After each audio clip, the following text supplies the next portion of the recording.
Netcasts you love. From people you trust. This is TWiT. Bandwidth for Triangulation is brought to you by Cachefly at CACHEFLY.com. This is Triangulation with Tom Merritt and Leah Laporte. Episode 45, recorded March 21st, 2012. Leah Busque. Triangulation is brought to you by Ford, featuring curve control to help protect against crashes on curves. Look for curve control available in the 2013 Ford Taurus and learn more at ford.com/cars/Taurus. It's time for Triangulation, a show in which Tom Merritt and I form two legs of an unstable stool, but we add a third, and then suddenly, miraculously, it stands. Stool. Is that where we got the idea? No, I don't think so. Blame John C. Dvorak for the name. It was his idea, but we only did one show, and since we've done quite a few shows, always interviewing somebody who's doing something interesting, somebody super smart, somebody who's changing the world, and I think Leah Busque is a very good example of that, our guest today on TaskRabbit, and in studio with us, which makes it even better. Did I say on TaskRabbit? On Triangulation. She's the founder of TaskRabbit. Hi, Leah. Thank you so much for having me. Great to have you. What is TaskRabbit? TaskRabbit is an online and mobile marketplace where people can go to outsource small jobs and tasks to others in their neighborhood. So if you need dry cleaning picked up, groceries delivered, your house cleaned, you can put that request up on TaskRabbit. Our TaskRabbits bid on your job, and then you get to choose who you want to work with, usually based on price, reputation, profiles. Now, when you say our TaskRabbit, you're vetting people. This isn't just like an Airbnb where you just don't know. That's a great point. I mean, that's a huge differentiator for us, and something that's really different about our model is that 100% of our TaskRabbit network is a closed community. They go through a 4-step vetting process that includes an online application, a video interview, a series of background checks that include a social security number trace, a federal criminal background check. There's about 5 that we do. And then just like when you go to the DMV, you have to read the little booklet and then take the quiz to get your license to drive. All of our TaskRabbits read a manual and then take a quiz to get their license to run. And we do this as part of a training process because we realize... Give us a sample question. Well, this is why we do it. We realize that they're really our first line of customer service out in the field. So if someone has a question about payments, how do I close out a job, they have to be able to answer that. What's one of the questions on the test? So it's things like, you know, how do you close out a job? How do you get paid? What if there are reimbursement expensive? That's a typical one. So, what if your client is a hoarder? And wants you to clean up? Yeah. What if you find a body in the rubble? Oh my God! No, we don't do that. Yeah. How long did it take you to learn that pitch of what TaskRabbit is? Oh my God! Did you polish that? Did you have to polish that? Did you write it out? I can't even remember now. Honestly, it's been so long. Yeah, I've been doing this since 2008. It was your idea originally? Yeah. Tell us how it happened. Yeah, so I was a software engineer at IBM. I spent 7 years there as a programmer. Doing what? Working on Lotus, Domino, and Lotus Notes. So actually started at the smaller startup. We like you no, I'm just kidding. Yeah, we're not big Lotus Notes fans. If Davis made us use Lotus Notes. It's totally fine. Domino was okay, though. Yeah, no, Domino was solid. But actually started at Iris Associates, which was Ray Ozzy's company, and then we all got... So you worked for Ray, and then went over. All got merged into Lotus and then IBM. Oh, that's neat. And so, you know, worked on archiving and email and same time, their instant messaging system. But it's interesting because when I think back about that, it was all about creating software that made people productive. Mm-hmm. And so I actually think that that's influenced a lot of my thinking and decisions around TaskRabbit as well, because I'm obsessed with sort of productivity and efficiency. And I was sitting at home one night with my husband, Kevin. We were getting ready to go out to dinner, and we realized we were out of dog food, and we have this 100-pound yellow lab named Kobe that just had to eat that night. And this was February of 2008. What is it with dogs? They always want to eat. They always want to eat. It's really exhausting to feed them. And they never cook for themselves. I know. They just don't pull their own weight at all. But that's where the inspiration for the company happened, because we thought, wouldn't it be nice if there's just a place online we could go, say we needed dog food, name the price we're willing to pay. We were certain that there was someone in our own neighborhood that'd be willing to help us out, maybe even someone at the store at that very second, and it was just a matter of connecting with them. Why didn't that exist? Did you go online initially and say, something like that must exist? Absolutely. You figured somebody must have invented that. Somebody must have done this already. Absolutely. And you were shocked to find nothing. I was shocked, yeah. And you know what? I've learned it's not an easy problem to solve. That's why. It's not an easy business to build. Had you ever written mobile apps or a website or anything like that? You'd never done anything like this. I hadn't. I did all C++ and Java, assembly, like really old legacy code. Well, at least you did the harder stuff. Yeah, it's true. I mean, actually using Ruby on Rails was like taking a vacation. Yeah. Oh, that's neat. From the day job. Okay, I don't want to get ahead of ourselves because I want to talk about Rails. But so you said, okay, well, maybe we should do this. Yeah. Did you say, Kevin, I want to do this, or... It took about 4 months. What's his background? Is he a programmer too? He's also in technology. He's not a programmer. He's in infrastructure, servers. That's handy, though. Super that handy, comes in right? handy, Because I could code it, and then he could host it. Right. And it was kind of the perfect combination there. You just need a designer. I know. Oh, we waited forever. I am not. I mean, am like you the got worst somebody now designer, because it too. looks great. Yeah, but no. generally speaking, server guys and programmers don't really design the most beautiful. No, sometimes they in the think world. they can. I thought I could. So, it's bad. so how long from the insight that this would be a good... So you said this would be a good business. Yeah. Did you then immediately say, let's do it? I honestly, before we had called the cab to come pick us up for dinner, the cab arrived within 5 minutes. Before he even arrived, I went on my iPhone and I was like, if this site existed, what would it be called? Right. And at the time, I typed in the name runmyerrand.com, and it was available. Domains are never available. Yeah, right. So, especially something that makes sense. Yeah. Did you register it? I bought it on the spot, and that was it. But it took about 4 months of networking with people. And by the way, 20 minutes after I bought it, I hated the name.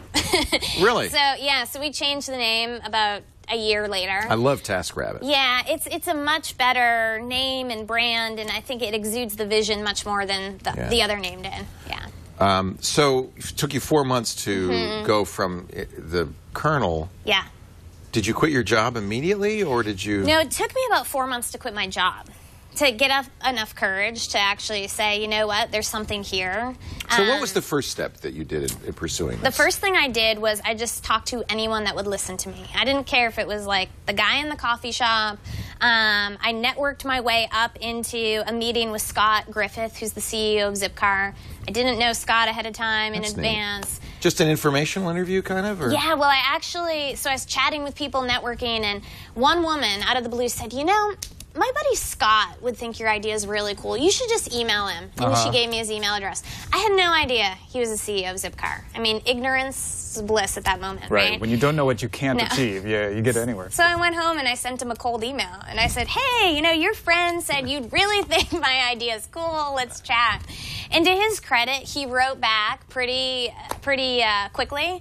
And he's just really supportive of innovation, and particularly in the Boston area where Zipcar is located.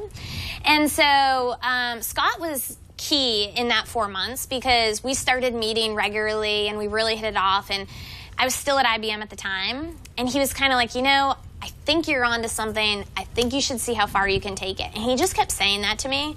And finally it sunk in. And I was like, well, I'm going to see how far I can take this. And that's what really got me to leave IBM and start coding the site myself. So he really mentored you. That's really neat. He did, yeah. I would not be here without him in the beginning. So he was the one that got you to that point to say, okay, fine, I'm quitting my job. Yeah, exactly. And I talked to a lot of folks, and I remember coming home one day from one of these meetings and saying to my husband, Kevin, I was like, you know what? No one is telling me this is an insane idea. I'm not getting that feedback. Everyone is saying, you should build this. This is really great. Why doesn't this exist? And I was like, I should just build it. Like, can we do that? And so we kind of, we looked at our finances, and we owned a house in Boston, and it was, 2 incomes and a mortgage, and we and a dog to feed. And a dog to feed every single night. And we kind of figured out that we had basically 6 months where I could quit my job. I would have 6 months, and let's see what we can do in 6 months. Did Kevin keep working? He did. So he was kind of, okay, I'll keep working. Yes. And now, okay, so now you've got to figure out how to make it happen. Yeah. Did you start researching Ruby on Rails? Did you did. immediately say that's the way to do it? Yeah, I looked at Ruby on Rails. I looked at Django as some popular web frameworks that were up and coming. And I ended up doing an on-LAMP tutorial one weekend, Ruby on Rails. Did the little cookbook recipe tutorial. If anyone's done that. It's great. It's great. I've done it, yeah. Yeah, I did it over a weekend. I was like, I got this. That's fun. No problem. Yeah, I get it. It does so much for you. Yes, exactly. And you can iterate. So now you can make changes. You can just at least throw something on the wall. Yep. And that's exactly what I did. I just started building features, and I set up this. Who did you show it to? Did you say, look at this, Kevin? Or did you say, look at this, Scott? Or what did you, how did that? Anyone who's willing to look at it. Anyone. Come here, look honestly. at this. I would sit at my local coffee shop. I lived in this neighborhood called Charlestown in Boston. My favorite coffee house, Zumi's Coffee House, is really where TaskRabbit was born. I would just hang out there all day long. I would code. I would call people over and say, hey, what do you think about this feature? What do you think about that? Will you try this out? And I just was constantly getting feedback. You must have been having fun at this point.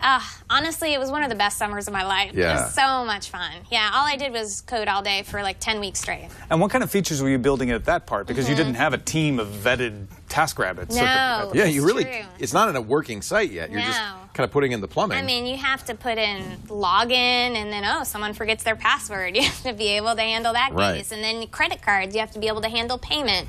So it was a lot of the basic things. And then the core of the site at that point was the form to post a task, and those first iterations on what it looked like to post a task were so difficult.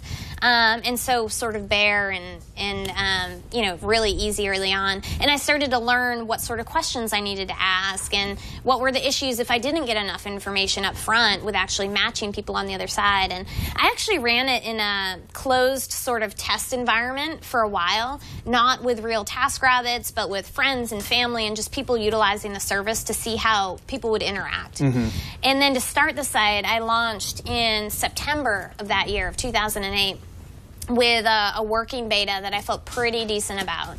And I launched with 2 groups. On one side, I went to this Charlestown Mothers Organization, which was 600 moms in 1 square mile of Boston. And I was like, okay, they're going to be the perfect target, to utilize the service. Yeah. They're busy. They're juggling a lot. And on the other side, I went out and recruited 30 TaskRabbits to start the site. And those initial 30... How did you do that? Yeah. It's a good question, because those initial 30... Because you got nothing right now. It's all on spec. Right. And I had no idea who I would get involved, who would be interested in running these jobs, how much they would want to get paid, all these things, right? How you can figure out who's good, who to trust, all that stuff. Exactly. How did you do that? So I interviewed over 30-minute coffee meetings every single TaskRabbit that started the site. Yeah, and some of them are still... Zumi must love you. They do. Actually, I went back and visited. They should put a plaque up there. This is Leah Busque slept here. This is where TaskRabbit started. I had my corner there. Yeah, they were super supportive. I did all my coffee interviews there, really neat. and I found that. Originally, I thought Boston's a great college town, and I'll get all college these kids. college students to run tasks. Never the case. First big learning. And I had stay-at-home moms that were coming to interview with me for coffee were already out at Target running their own errands anyway. Young professionals looking to supplement incomes, maybe nights and weekends. This sense of being underemployed, or at that time unemployed as well. I mean, it was September of 2008. The stock market had just crashed. Everyone was being laid off. And then this awesome group of retirees that just were looking to stay active, like the idea of meeting other people in their neighborhood. And so I picked 30 of them to start the site and made the match between the Charlestown moms and the 30 TaskRabbits, and it just kind of blew up from there. Now, what led you to decide, you know what, I need to interview these people and vet them? Because you did that right from the get-go. I did, yeah. Whereas when you were looking for the dog food, your original idea was like, oh, well, maybe somebody will just happen to be there. And that seems like more of the hip Web 2.0 idea. What led you from that point to the next? It was that early customer feedback. It was the fact that I was sitting in the coffee shop and I was talking to potential customers the entire time I was building. And I learned very early on that people were skeptical and they were, worried about trust and safety and security. And so that, for me, from day one, was a big barrier that we had to overcome. Yeah, and I would assume that you pick up a lot of ideas that way. Absolutely. when you're sitting there. Yeah. Do you still, just not to jump out of the timeline too quickly, but how do you make sure you're still getting that kind of feedback?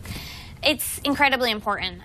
We have set up, of course, when the company grows and scales and gets bigger, you need to put those processes in place that value that customer feedback. And for instance, every single week on Thursdays, we have customer development sessions where we just have a running group of customers coming in so that we can talk to them about whatever we need to that week. It could be product improvements, it could be marketing questions or ideas, operational questions, but just keeping that loop tight with your customers. And I think face-to-face, in person as well, is really important, because you can have emails and you can have feedback forms and all that stuff's great, but if you're not like living and breathing it with them, it just is a difference. And their motivation to come in is that they get to give feedback, or? We do gift cards for them, for the service, and, you know, Amex sometimes as well. And, you know, it just really depends what type of customer we need to talk to that week as well, what sort of features we're working on. Yeah. So getting back to your original 30 TaskRabbits, how'd it go? Yeah, so it went great. So I was surprised about the demographic. And then I realized very quickly, as word started to spread between these moms groups, that all of a sudden people in Cambridge and Beacon Hill and Back Bay were trying to use the service, but I hadn't recruited TaskRabbits there yet, right? And so that's when automating that vetting process really started to come into play, and I started to think about how I could make that a whole pipeline. And so now that vetting process of the application and the background checks, it's all automated through our system, but we've iterated on it for the past couple of years. So we're talking to Leah Busque of TaskRabbit. You like Leah or Leah? Leah. Leah Busque of TaskRabbit. And I said Busque earlier. Princess Leah Busque. And we're going to talk some more in just a second. Actually, Tinfoil Hat asked something before we go to the break. How do you stay motivated in those 4 months? Before you have customers, before anything's clicking, and you're just on your own doing it? Yeah, I don't know. My personality is just pretty intense all the time anyway, and I think I'm so passionate about what we're building and the idea that you always know you're working towards something. And so if you're really excited about what you're doing, so you were internally motivated, and you just knew, and you felt good, and you kept doing it. That's neat. I love it. We'll have more with Leah in just a little bit. I want to mention Ford, our great sponsor, and their amazing curve control. You know, when I just think curve control for me would be very helpful, but this is in fact not that kind of curve control. We're talking about the 2013 Ford Taurus. If you visit ford.com/cars/Taurus, you can take a look at a movie of how this curve control works, and it's really kind of impressive. It's just one of many just sophisticated technologies that Ford is building into its vehicles these days. They really are a 21st century car company that is engineering driven, and I think that's what we geeks kind of really enjoy about this. The curve control, so the car computer is, the goal here is to keep you from oversteering, from trying to turn the car faster than it can, based on road conditions, based on the weight of the car, the grip of the wheel, all of this stuff. So the car computer, here's what it's doing. Every 100 times every second, it's checking the roll rate, the yaw rate, the lateral acceleration, the wheel speed, the steering angle, calculating all that and saying, how's it working? How's it going? Is it okay? Okay now? Okay now? And if you should oversteer and start to put the car in a situation where it would skid or lose control, or maybe the back wheels would break away, it immediately reduces engine torque. It has a four-wheel braking system. It applies just so, reducing the speed of the car as much as 10 miles an hour per second. It works on wet or dry pavement. It's just constantly, as it's doing this, it's sensing it, giving you just enough.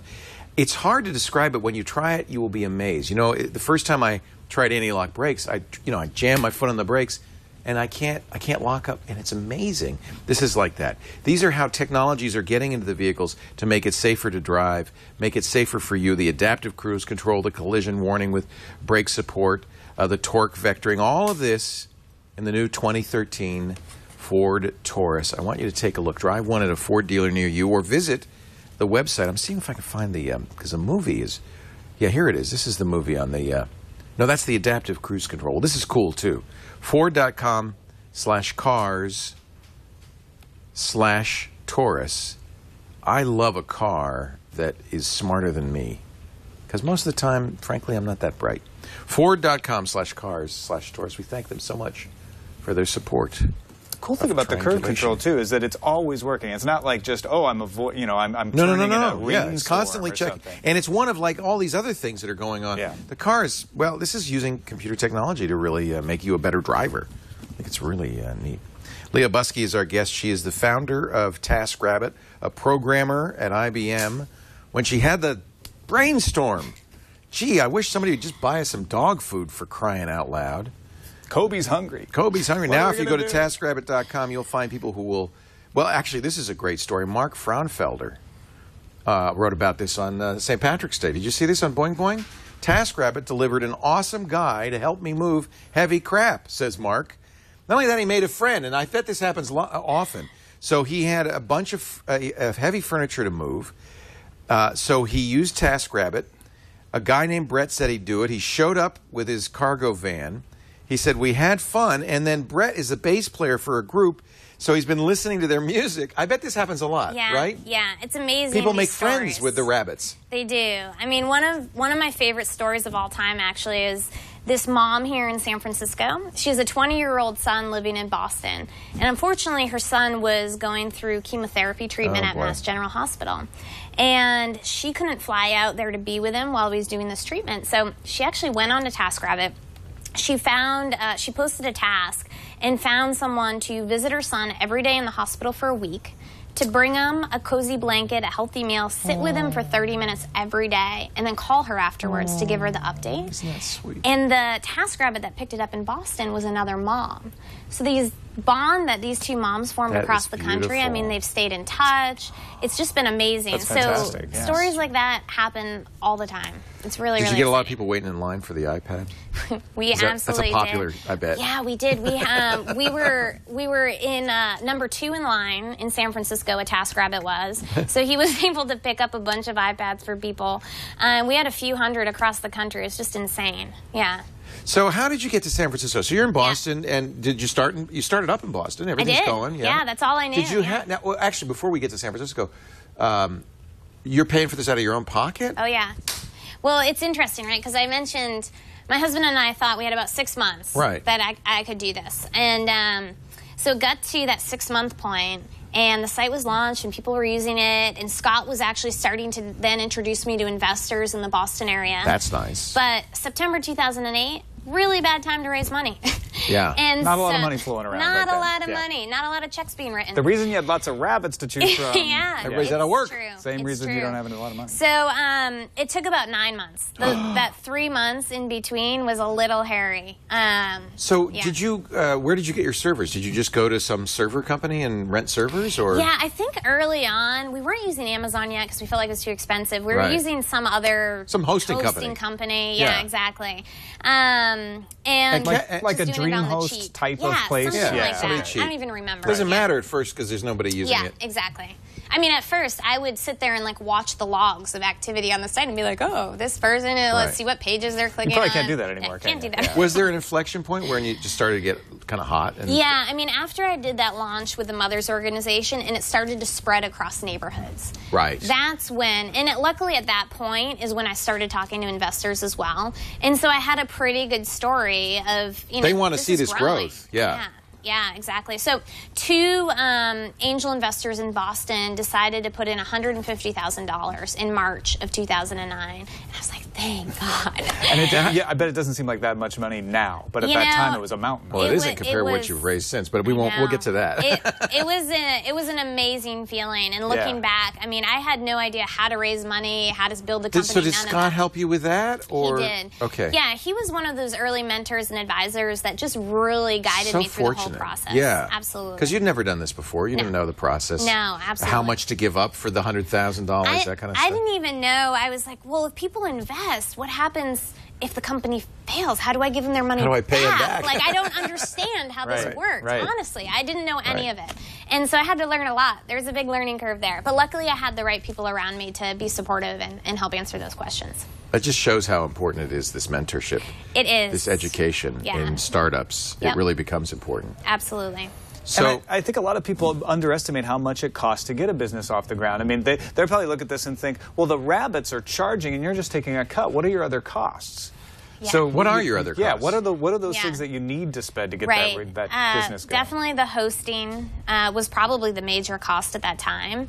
And then really it's about not being able to have any other income, right? For myself to work on other things. That was a big cost to us personally. Just a salary to pay yourself. Yeah. And then, you know, I did a little bit of marketing early on, particularly after we raised a little bit of seed money. Did very guerrilla-style marketing tactics. What did you do? Yeah, so those TaskRabbits that had helped me start the site, they would go out with flyers, with business cards, they would talk to people, and so it was actually like I had this little marketing army, you know, that was with me, which was really nice. And it was in their best interest, too. So, absolutely, yeah. So that really helped get the word out, too. Nice. Yeah. So, why did you decide to move to the Bay Area? So, you're doing great in Boston. Yes. Yeah, right around that time I raised that angel round of money in Boston. Scott actually told me about this incubator program that Facebook was running out here in that summer of 2009. And I decided to apply, ended up being one of 25 companies invited to participate, and that brought me out here for 12 weeks over the summer of 2009. So you're getting close to a year old at this point? Yeah, at that point. I had, you know, I'd quit IBM in June of 08. This is now June of 09, a year later. Yeah. How fun. Now, this is like Y Combinator. There are a lot of these where they give you a little money, they pay your salary. Yep, a little bit of money. But it's really training. It's almost like going to school. It was like a startup boot camp. Yeah. It was like I had no idea what to expect. And Dave McClure ran the program, and he just ran it like a boot camp. And it was awesome. It was exactly what I needed to get up to speed on actually how to build a company. And so I fell in love with the Bay Area as soon as I came out here. Ended up meeting awesome other advisors and investors that were located here, and really decided that I wanted to build the company and the team in the Bay Area. That was one of the questions our chat room wanted to know, is why the Bay Area? I mean, and this is a question a lot of cities ask, too. New York wants to be Silicon Alley. Boston, I'm sure, Austin. Every city wants to have this kind of... Is there something about San Francisco that makes it better? I've got to say, because I've lived in both places. I grew up in the Boston area. There's a different vibe out here, and it is a different culture. It's very much a startup mentality. When you sit in coffee shops out here, I was really surprised because everyone around me was talking about startups. You overhear conversations, and everybody's doing these amazing things. That doesn't happen so much in Boston. It's a little quieter. It's a little bit more, oppressed to some extent. And honestly, it was more difficult on the East Coast to raise money for a really early stage consumer internet company. And we have a whole ecosystem here for doing all of that. It's just a little bit different. Yeah. Yep. Did you find it useful to talk to other startup people, other entrepreneurs? That was huge. I mean, doing that Facebook incubator program, the best part out of it was there were 24 other companies that I met, that I spoke with, and I realized I'm not in it alone. These people are going through the same things that I am. And so that sense of community and culture really, just drew me in. How do you get into one of those kinds of programs? I mean, do you have to have somebody accept you? Do you have to apply? I mean, what are the hurdles you have to get over? I don't know how any of the other programs work, and Facebook only did this for 1 year. Okay. Right? I know it's kind of disappointing because it was such a great program. Yeah, but they had us put in an application, fill out an application, and then do a video interview, and then do a phone interview. And I remember it was like a 10-minute phone interview. You can't see anyone. It was just all over the phone. It was Dave McClure. Later I find out it's Shervin Pishavar, who's now an investor in TaskRabbit. And all these people just firing questions at me. Firing. I had never seen these people, met these people, nothing. It was so intimidating. But, I really was able to sell the vision and get the point across in that. And so they invited me out, and we ended up being one of the only companies sort of from far away, from outside of the Bay Area, to come out and participate, which was such a great opportunity for us. So. And in a way, they're vetting you because they're going to get a stake. They're investing in you, and they're going to get a stake in the company. So it's a form of investment for them as well. It is. But the training is great because they know that you're going to get the basics handled. Yes. Right? I got so much out of it. Yeah. So much out of it. And particularly around the end, there was a demo day and a lot of networking with potential investors. And that's how I met Ann from Floodgate Fund and Steve Anderson from Baseline. And those are the guys that led that seed round. So when you watched the Social Network movie, we were talking about this beforehand, that resonated a little, the whole moving out to California. Yeah, he did that too, didn't he? Mark did the same thing. You probably didn't do a party house like that, I'm guessing. But. No, Kevin, Kobe, and I partying it up. And, no, it's pretty funny because I think, when I flew back home, I remember the first time after the first week of the incubator program. And Kevin spent the whole time back in Boston. And the first time I flew home, I said, I think we should sell the house. I think you need to quit your job. And I think we need to move across the country. And you know what's cooler than $1 million, Kevin? Yeah, right. $1 billion. Yeah, exactly. And that sold him. What was his reaction? Honestly, he saw, one, how hard I had been working on the project, and he had been working hard too. I mean, it was kind of the two of us doing this. And then he just saw my energy coming out of this program and my enthusiasm and my passion for it, and he was all in. He really was. Yeah. That's really neat. Yeah. And Kobe was in too? Kobe was in. I was telling you before we started, we drove across the country, and we did that because we have this 100-pound dog that you can't fly, right? And so he had his head out the window like the whole way down Route 80. So he got something out of it. He loved it. Good. Yeah, it was great. Time of his life that week. He's got bugs in his teeth from every state in the union. So you get to the San Francisco Bay Area, and do things start changing? I mean, first of all, you're now going to be in more than just Boston, right? Right. I mean, did you start putting rabbits in San Francisco? Yes. Immediately. We knew that San Francisco would be the perfect second city to open. It's similar to Boston, isn't it? It is. It's very geographically constrained, neighborhood-driven. Yeah. Exactly. And so we launched San Francisco similar to Boston, but a lot faster. I knew what to look for in TaskRabbits. We had this vetting process in place now that we could just run them through. And the similarity, though, was we started in a neighborhood. We started in Noe Valley, in Soma, in the Castro. And it grew from there. But that hyper focus on zip codes and getting liquidity in one of those communities first was really important to providing just a great user experience. So are you bootstrapping from neighborhood to neighborhood in financially as well as just in marketing? Yeah, we did at the time. Because you don't have the big funding yet. Exactly. So you can't grow just kind of... In some ways, that's one of the nice things about not having money, is that you only can do what you can do, and you just kind of bootstrap. You have to focus. Yeah. You really have to focus, and be really careful about every single thing that you're looking at. What were the big challenges at this time for you?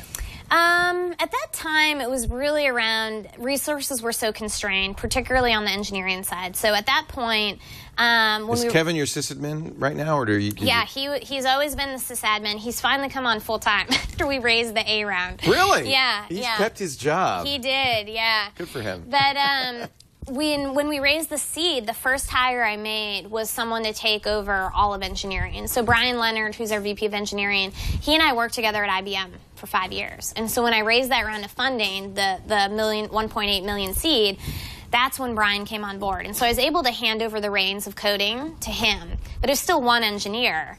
And then myself, and then Kevin doing sysadmin stuff, and then we had maybe one other team member that was helping with marketing.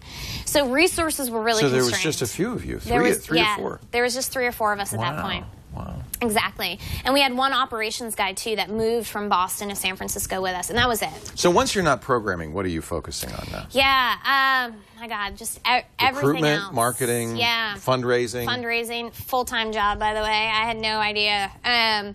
You realize once you've gone through a few rounds that when you're talking to investors, that is your full-time job. And that's also a process that's never ending. That was a surprise to me. So you close around and you think, I'm going to be able to shift gears and put my head down and really build the business. And rarely does that happen. It'll be like a month or 2, 8 weeks later, and then it kind of, Is that because your burn rate is going up? Or? No, it's just more like you're always preparing for that next round. You're always thinking about what milestones do I need to get to and what relationships should I start building now. And so it's just a constant, ongoing effect. Is it because you need more money? Well, at some point, you don't need, you're profitable, right? At some point, you're cash flow positive and you're profitable. Right. Absolutely. And with a company like TaskRabbit, there isn't a ton of overhead, right? It's mostly people and hosting and resources. It's not a lot of, product or inventory or anything like that.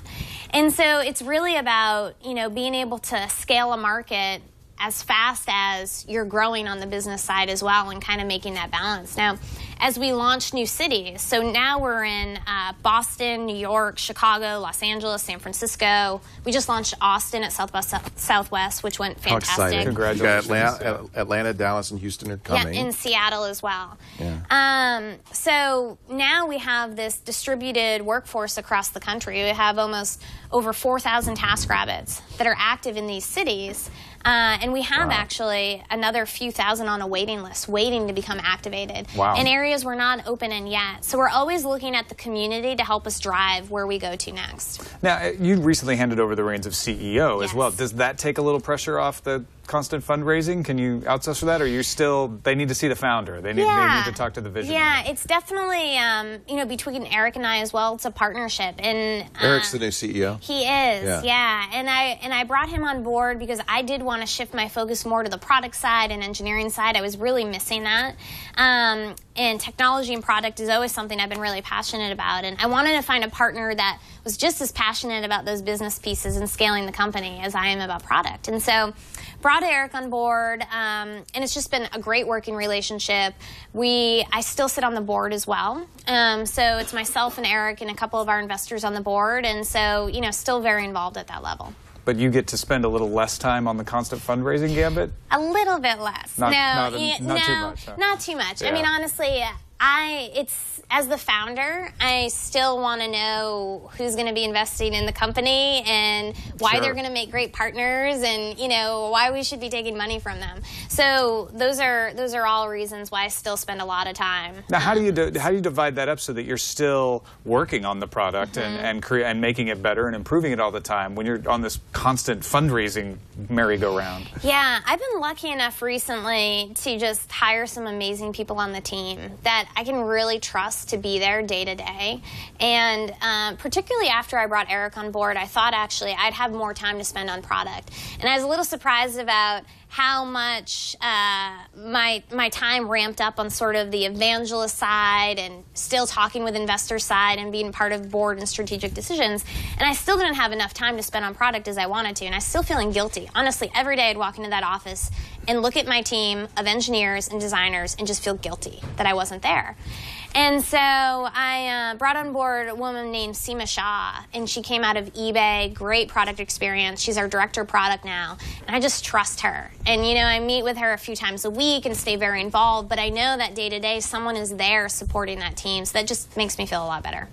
Yeah, so you see her making decisions, or you're like, yes, that's what I would have done. Yeah, it's great. Yeah. It's great. She is my proxy on the ground, yeah. So now that you have investors, in fact, you just got a big round. We did. We're pretty excited about the B round we just raised. Yeah. How much did you raise in the B round? It was just over $18 million. So That's a lot of money. What are you we've going to raised do with all about that money? $25 million to date. Shiminy Christmas. I know. Does it cost that much? You know, we're not burning through it. Right. Yeah. No. You know, it's interesting. Did you raise more than you need? We raised enough where we feel like we can accelerate our execution to get to a lot more cities and to build the team in a way that supports that growth, so that every time someone posts a task, no matter where they are, they have a consistently amazing user experience. And that's non-trivial because, you know, there's nothing stopping us from just opening up everywhere at once and just saying, hey, it's a free-for-all, everyone post your tasks. But that would be a bad user experience. And, you know, we have a 24/7 customer service center that's in-house. We don't outsource that. Everything is in-house. And we're just really, really careful with our quality and that user experience and pretty obsessed with getting that right. And that's costly. It is costly. Yeah. And it's worth it, in my opinion. You know, I think most of the funding to date, we've invested in the people, in the team, and the product. Right. We're not spending a ton of money on marketing. We're not spending a ton of money in other areas. It's really about the people and the team and the product. How much pressure do the investors put on you to go in certain directions or to turn it around, or do they start saying, what's your exit strategy? Or are they just want free tasks? Yeah. Well, I'm sure they want free tasks. But so, I mean, how has that been for you? Because do you give up control in addition to financial interest as you bring in investors, right? Yep, absolutely. So I've been incredibly fortunate, and I've heard horror stories left and right. But the investors that I've had the opportunity to work with have just been so supportive, so respectful, and trusting myself, trusting the team, trusting Eric as well. So we have, in the latest round, Lightspeed Ventures led that round. It was Justin Caldback and Jeremy Liu. And prior to that, Shasta Ventures led the A round, which was Sean Flynn and Todd Francis. And then I had these amazing seed investors as well, Ann and Steve and Rob Hayes from first round. I mean, this group is just insane, like so great to work with, so supportive, and they really do leave it up to us to set these strategic decisions and directions and kind of let us run with it. They're there to guide and to check in, and if we want to brainstorm or bounce ideas around, they're always responsive. But they've, you know, I can't imagine a better group to work with, so I've been pretty fortunate in that regard. Exciting. Yeah. I mean, you'd never done this before, so you had no... Had no idea what I was getting into, honestly. And yet, it sounds like you put it together right. And you yeah. And, you know, and I would credit that, too, to getting early guidance from Scott and other mentors to help make those right introductions, to help meet the right people. And, you know, when you get the right people around you as your network grows, hopefully it's more of the right people, right? More of the same. And so that's what's happened with us. Do you want? What is your long-term goal for TaskRabbit? You know, TaskRabbit is really about disrupting the global labor force. I feel like... Wow, that's a bigger goal than... Yeah, I mean, just a bunch of people running around doing chores. Exactly. We have only scratched the surface. Okay, well, what do you mean by that? So we've only scratched the surface with what we've done to date. I like it that you have a grand vision. Absolutely. Do you think that's important? I do, yeah. I mean, I feel like you need some huge thing that you're working towards. And it has to be, you know, a little bit sort of unreachable. Otherwise, you'll never progress and get there. So you're going to disrupt the global labor force. How are you going to do that? So think about, you know, sort of how people think about work right now. It's that 9-to-5 job. You're kind of working for the man, putting your time in. I think increasingly, and I think this has to do with economic downturn and trends we've seen as well, people are starting to rethink what work means to them. And this idea that we can create a platform that empowers people to be micro-entrepreneurs, to be their own bosses, set their own schedules, say what they're good at doing, set their prices, and decide when they want to work, is huge. And more people, I think, are adapting this sort of freelancer style of work. And so, you know, I get emails from people every day from all over the world asking when TaskRabbit is going to come to their city because they want to join, and, you know, they're handyman, they're carpenters, they're yoga instructors. They want to build out their storefronts and profiles on TaskRabbit. And so we will continue. Oh, that's interesting. Yeah. So you really, it's not a kind of anonymous TaskRabbits. You're really encouraging them to start their own business, in effect. Absolutely. I mean, think a little bit about how eBay stores came about and those power sellers, and, you know, allowing collectors to set up their own businesses and sell things online. Etsy is another great example of empowering people to sell these handmade goods. And if you look at the services, there's nothing out there like that for services. And there's people in your neighborhood that have skills, that have specialties, that have free time that they're willing to offer, and they need a place to share that. Yeah, we're not in villages of a dozen houses where you know what everybody's skills are. Exactly. So that's valuable. There was a study recently talking about the fact that Generation Xers are getting a bad rap with the baby boomers because they're passing up promotions. They're like, well, okay, we want to make you a manager. They're like, no.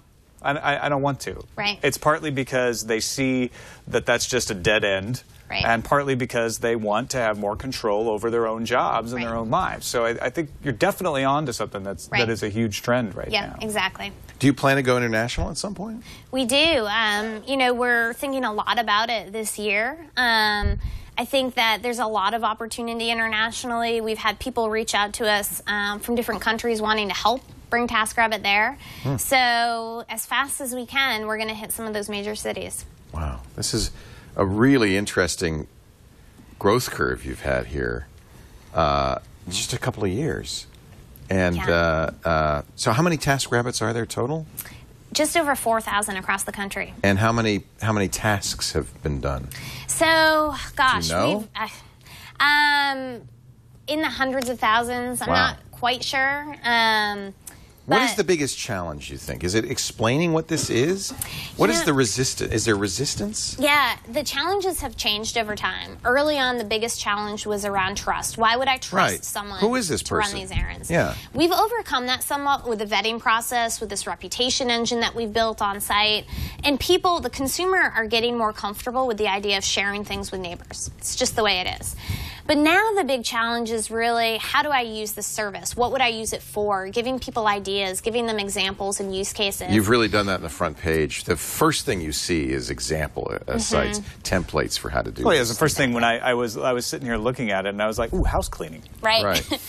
There's a reason for that. If you can get, it's probably the case, if you get people to go to TaskRabbit, and you make it very easy to sign up, you just click on your Facebook profile, and then they're going to, oh, well, I actually would like some help. So the first thing, the real drive, do you think about advertising? Do you think about billboards? How do you market this? How do you get people to make that first? I presume you've designed this in such a way so if they get to the site, you're going to convert them, right? Absolutely, yeah. So, to this day, 75% of our active user base comes from word of mouth and PR. That's true in all of And it's amazing, everything. right? And it's free, which is great. Do you do Google AdWords? Do you do anything like that? We've done a few tests. We're not pouring a ton of money into that stuff because honestly, we're not seeing it scale the way we would want to. Right. So how do you encourage word of mouth? So one is making sure that every time someone posts a task, they're having a great experience, and in particular, first-time task posters. So you're really focusing on customer experience. We're It so starts focused there. on that. It starts there.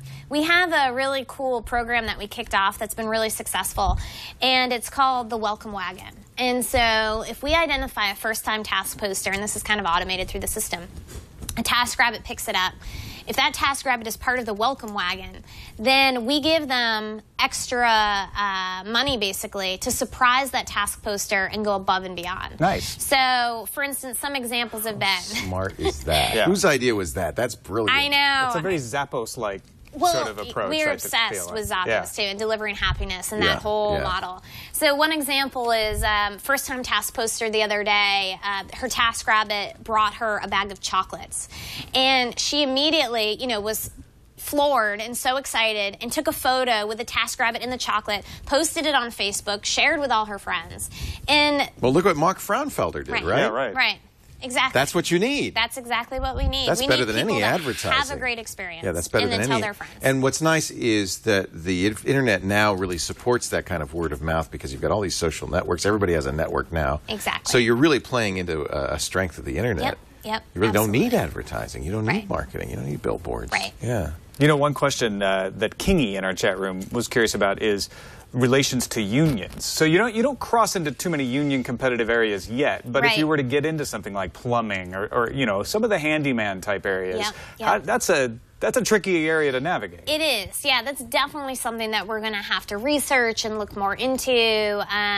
We just made an acquisition of a company called SkillSlate in December, which is a 3-person team, and they were 100% focused on skill-based professional tasks. So these handyman, plumbers, carpenters. So part of the reason why we brought on that team is so that they could help us think through, strategizing up into that model. Yeah. And how does it?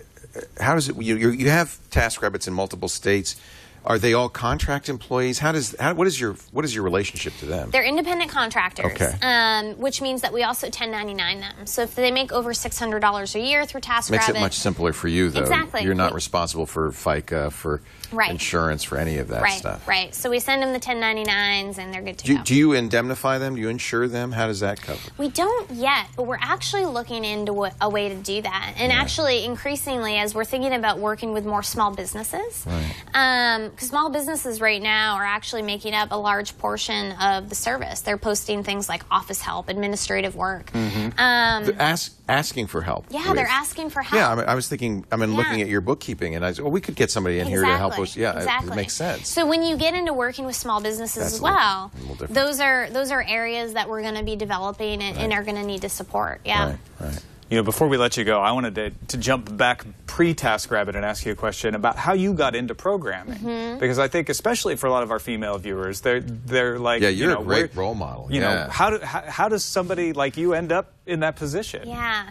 Well, So let's see. I Were was you a always math a math nerd. Okay. Leo called it. I start. called it. Math nerd. Math elite. Yeah, I was.